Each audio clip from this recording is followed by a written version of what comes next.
So finally आप हम बहुत दिनों बाद वीडियोस बना रहे हैं क्योंकि मेरा केजेएमयू में मतलब सिलेक्शन होने के बाद थोड़ा सा हमको समय कम मिल रहा था और मैं यहाँ पर आया हूँ अपने दोस्त से मिलने जो कि मेरे एलियन के वक्त का मेरा एक फ्रेंड था और अभी उसका सिलेक्शन नहीं हो पाया है लेकिन वो कानपुर में ही था और चूँकि मुझे घर जाना रहता है तो वो कानपुर के ही थ्रू ही होकर के मैं जाता हूँ तो मुझे एक बहुत ही अच्छा मौका मिल गया था अपने फ्रेंड से मिलने का। सो मैं आ चुका हूँ। अपने आप को इंट्रोड्यूस करो आप। मेरा नाम सौरभ राठौर। ये हमारे साथ के मित्र हैं जिसका सिलेक्शन हो गया और इनके सिलेक्शन से हम बहुत ही खुश हैं कि मतलब एक हमें गाइडेंस के तरीके से एक मतलब फ्रेंड के तरीके से मिला के जिससे हम अपनी सारी बातें शेयर कर सकते हैं। जो भी डाउट है वो मैं इनसे पूछ के अपने क्लियर कर सकता हूँ।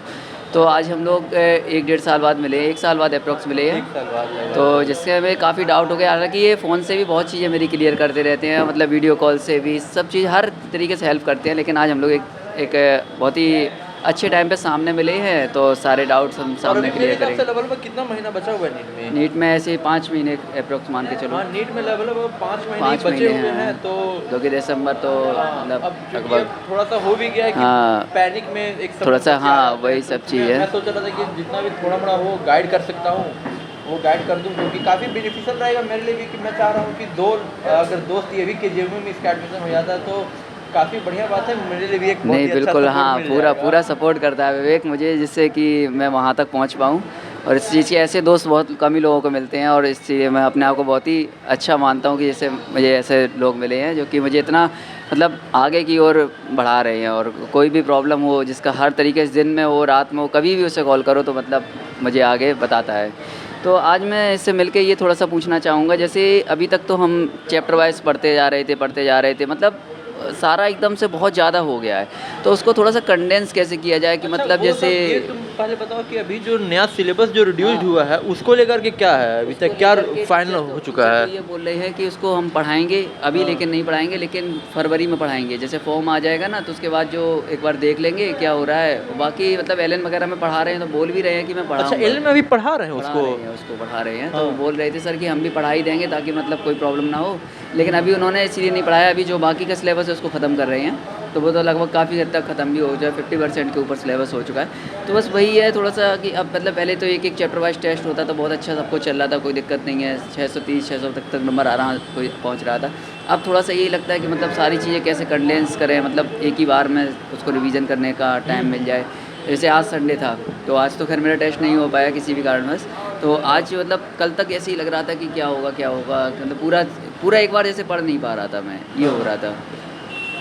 तो देखो अभी पता है सिलेबस को एक बार तो जो पढ़ना है वो तो पढ़ लो क्योंकि और फिर अपने दिमाग पे तो विश्वास रखना होगा और उसके बाद तुम क्वेश्चन सॉल्व करो और क्वेश्चंस प्रैक्टिस होने के बाद जब पूरा प्रैक्टिस में हो और चूँकि अब 5 महीना ही बस बचा हुआ है तो अब तुम अभी से शुरू कर दो PYQ सॉल्व करना। और PYQ इन द सेंस 2 तरीके से PYQ सॉल्व हो सकते हैं, एक होता है चैप्टर वाइज PYQ, एक होता है ईयर वाइज PYQ। तो तुम चैप्टर वाइज PYQ तो तुम अपने एलन के मॉड्यूल से कर चुके होगे। तो चैप्टर वाइज PYQ में क्या होता है ना कि तुम कर ले तो तुमको उतना एक स्ट्रेस नहीं लगता क्योंकि उसमें तुम्हारे मार्क्स तो जनरेट हुए नहीं। अब तुमको क्या करना है ना कि तुमको उठाना है 2023 का ही पेपर, 2022 में 3 पेपर हुए थे, 2021 में 2 पेपर हुआ था और इस हिसाब से जो पेपर्स हो रहे हैं तो तुमको लास्ट 5 ईयर में लगभग 10 पेपर 12 पेपर मिल जाएंगे। तो उन पेपर को प्रिंट करवा करके या तो एज इट इज़ निकाल करके जिसमें कि बस क्वेश्चन लिखे हुए हों और अब उसको सॉल्व करो खुद से। और जब उसमें फिर देखो कि 720 में कितने नंबर आ रहे हैं क्योंकि मेरा जहाँ तक मानना है कि प्रैक्टिस तो हम लोग कर ही रहे हैं लेकिन हम लोगों को एक PYQ का एक सॉलिड प्रैक्टिस होना चाहिए क्योंकि चैप्टर वाइज लगा रहा हूँ ना तो उससे मुझे ये पता लग जाता कि इसी चैप्टर का क्वेश्चन है, समझ रहे हैं। हाँ। तो उससे मतलब वो कॉन्फिडेंस नहीं आ पा रहा है, लगता है कि हाँ ये फार्मूला यही लगेगा। हाँ, अब जब जैसे सारा कंबाइंड रहेगा ना तो थोड़ा सा दिमाग में लगता है कि कहाँ से आया है, मतलब इसमें हम क्या और तरीके लगा सकते हैं, ये थोड़ा सा चीज़ें डाउट रहती हैं। वही चीज़ तो हम भी कहना चाह रहे हैं कि जब हम लोग एक चैप्टर का पता है कि अभी हम लोग सेमीकंडक्टर कर रहे हैं तो उसमें सेमीकंडक्टर ही क्वेश्चन आ रहे हैं और अभी हम लोग उससे 5 मिनट पहले सेमीकंडक्टर के सारे फॉर्मूलेज भी देखे हुए हैं तो कहीं ना कहीं हम लोग का दिमाग को वो स्ट्रेस नहीं पड़ रहा है। और जब हम लोग एग्ज़ाम में बैठते हैं तो वहाँ पर हम लोग को पूरे जो 100 चैप्टर्स हैं वो एक साथ हम लोग को डील करने हैं तो उसमें दिमाग को इधर से उधर जंप करना पड़ रहा है, वो चीज़ का एक ध्यान रखना है। अब तो अभी अचानक से किसी को कोई दूसरे चैप्टर का क्वेश्चन दे दो तो वो चीज़ वो उठा नहीं पाता है। अच्छा अच्छा। अच्छा, एक चीज़ थोड़ा-सा और, जैसे मैंने शॉर्ट नोट्स बना तो लिए हैं, लेकिन फिर भी कभी-कभी लगता है कि मतलब ऐसा तो नहीं ये कम है। मैंने वैसे जो चीज़ें मेरी गलत हुई हैं टेस्ट में, और जो भी मतलब जो मुझे डाउट रहता भूलता हूँ, वो चीज़ें मैंने लिख तो ली, लेकिन पता नहीं क्यों ऐसा लगता है कि पूरे नोट्स एक बार जल्दी-जल्दी पढ़ लो, तो वो सही रहेगा या शॉर्ट नोट्स ही सफिशिएंट रहेगा मतलब?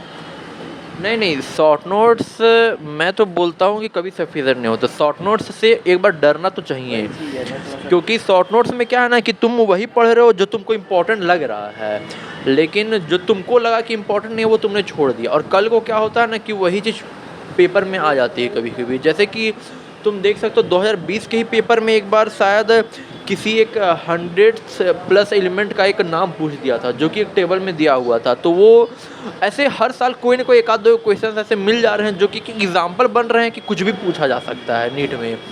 तो उसका ये मतलब नहीं है कि तुम हर चीज़ उतना डिफ़िकल्टली पढ़ने लगो, लेकिन एक होता है ना कि अगर तुमने 4 बार या तो 3 बार तुमने शॉर्ट नोट्स पढ़ा, तो एक बार तुम पूरा बुक भी पढ़ो उसको, मतलब कि 3:1 का एक रेशियो टाइप से रखा करो। क्योंकि देखो जैसे कि इसी बार मेरा कि मेरे फ्रेंड्स में किसी ने भी क्वालिटेटिव क्वांटिटेटिव एनालिसिस को उतने डीपली नहीं पढ़ा था, और मुझे पता था कि उसका क्वेश्चन आना है। तो क्या किया मैंने कि पंकज सर के वीडियोस निकाले, फिर एक दो बार पढ़ गया। अब उसमें आप ये बताइए कि इतना डीप का क्वेश्चन पूछा था कि शायद कलर पूछा था, पिंक कलर उसका आंसर है। तो अब वो क्या हुआ कि वो बहुत लोग मुझसे पूछ रहे थे कि वो मैंने कैसे सॉल्व कर दिया भाई, जब एलन में पढ़ाया नहीं गया और बच्चे इतना ध्यान नहीं देते। तो उसका बस यही है कि मैंने उसको एक दो बार यूट्यूब से पढ़ा हुआ था, उस खुद से लिखा और एक दो बार कोशिश किया, तो एक होता ना कि दिमाग में क्लिक कर गया कि कहीं ना कहीं इसका आंसर यही होना है। तो उस तरीके से तुमको देखना होगा, जैसे कि करना ही पड़ेगा, और ज़्यादा से ज़्यादा क्वेश्चन सॉल्व करो, और जो क्वेश्चंस गलती हो जा रहे हैं उनका मिस्टेक कॉपी बनाओ। और कुछ मैंने इसको बुक्स भी ला करके दिए अपने तरफ से, मतलब कि एक ये 10 इयर्स PYQ बुकलेट आप लोग देख सकते हैं, ये एलन की तरफ से मिलता है, तो ये मैंने इसे भी ला करके दिया। और एक एक्स्ट्रा एज, चूँकि एक्स्ट्रा एज तो लास्ट ईयर मिला था, जो कि इस साल नहीं मिला था, तो वो सौरभ के पास था नहीं, तो वो मैंने सोचा कि एक केमिस्ट्री का भी एक्स्ट्रा एज, क्योंकि इसमें जो असर्शन रीज़न है ना वो हमें एक बार प्रैक्टिस करने चाहिए। और एक पार्थ गोयल का बायो हैक भी मैंने इसे दे दिया, और ये वाला मैंने आपको, अच्छा पार्थ गोयल का केम हैक भी निकाल दो। और ये पार्थ भैया की तरफ से हम लोगों का बायो हैक जो था, ये मैंने आप लोगों को बताया भी था, ये काफ़ी हेल्पफुल होता है, क्योंकि आप एक बार मतलब कि बार बार NCERT पढ़ने में मन नहीं लगता है हम लोगों का NCERT पढ़ने में, तो एक बार पूरा पढ़ी हुई है, पूरा पढ़ी हुई है। तो एक बार आप केम हैक और बायो हैक, क्योंकि मैंने तो देख लो, आप यहाँ देख सकते हो कि पूरा सॉल्यूशन इसमें लिखा हुआ है। तो करना तुमको भी कुछ नहीं, तुमको एक तरीके से रटना है, एक तरीके से समझना है बार बार। तो इसमें पूरा सॉल्यूशंस भी मेरा जो पीछे सॉल्यूशन लिखा हुआ था वो मैंने खुद से एक बार लिखने के कारण अपने आगे ही लिख दिया। और ये देखो जैसे कि इसमें मैंने क्लासिफिकेशन ऑफ पीरियोडिक एलिमेंट्स में काफ़ी कम क्वेश्चन थे, यहाँ पर टोटल 20 क्वेश्चन थे जो पार्थ भैया ने दिए थे, तो मैंने इसे एक्सटेंड करके 53 क्वेश्चन तक लिख दिया। तो एक बार जब तो तुम खुद से बनाने का कोशिश करने कि मोस्ट बेसिक ऑक्साइड क्या है, क्योंकि ये सब चीज़ें NCERT में दी हुई हैं। तो वही चीज़ होता है ना कि एक बार तुम NCERT जितना थॉरोली पढ़ लोगे, तुम्हारा मोरल इतना स्ट्रांग हो चुका होगा कि अब तुमसे क्वेश्चन से गलती नहीं होंगे। तो बस उस चीज़ का ध्यान देना है। कई बार क्या होता है ना कि हम लोग मोरली भी और मेंटली भी प्रिपेयर जब हो जाएंगे नीट के लिए, तब हम लोग का पेपर भी अच्छा जाता है। और पहले ही से हम लोग डरे हुए रहेंगे कि यार पढ़े नहीं उतना अच्छा से। और एक और ये जो बुक है जो मैं अपने आप लोगों को कई बार बताया हूँ, और कुछ लोगों ने उसे खरीद भी लिया है, लेकिन बहुत लोगों को नहीं मिल रहा था, तो वो इस बुक का मैं बात करता था। ये अरिहंत का केमिस्ट्री का सॉल्यूशन बुक आता है। इसमें क्या है ना कि जो चैप्टर है, जैसे कि ये तुम्हारा P ब्लॉक हो गया, तो P ब्लॉक का जो इंटेक्स्ट क्वेश्चन जो NCERT में दिया हुआ होता है वो एज इट इज़ लिख करके उसका आंसर दिया हुआ है। और यहाँ पर एक तुम्हारा बल्ब बना करके ये दिया हुआ है कि इसमें कॉन्सेप्ट कौन सा लगा है। तो ये जो हल्का में लिखा हुआ है ये कॉन्सेप्ट है, और सॉल्यूशन उसके नीचे है। तो तुमको दोनों पढ़ना है, कॉन्सेप्ट भी पढ़ना है और सॉल्यूशन भी पढ़ना है, और ये हर क्वेश्चन में इसका होता है। जैसे कि यहाँ what happens when PCl5 is heated, तो इसमें क्या स्ट्रक्चर, देखो स्ट्रक्चर ऑफ PCl5 बनाना है, फिर इसमें जो वीकर बॉन्ड होगा उसको तोड़ देना है। तो इसमें जो दो तुम्हारे देखो जो एक्सियल बॉन्ड होते हैं वो वीकर होते हैं, तो वो टूट करके तुम्हारा PCl2 निकाल देंगे। तो कॉन्सेप्ट भी है और सॉल्यूशन भी है, तो इसको एक बार तुमको पूरा पढ़ लेना है।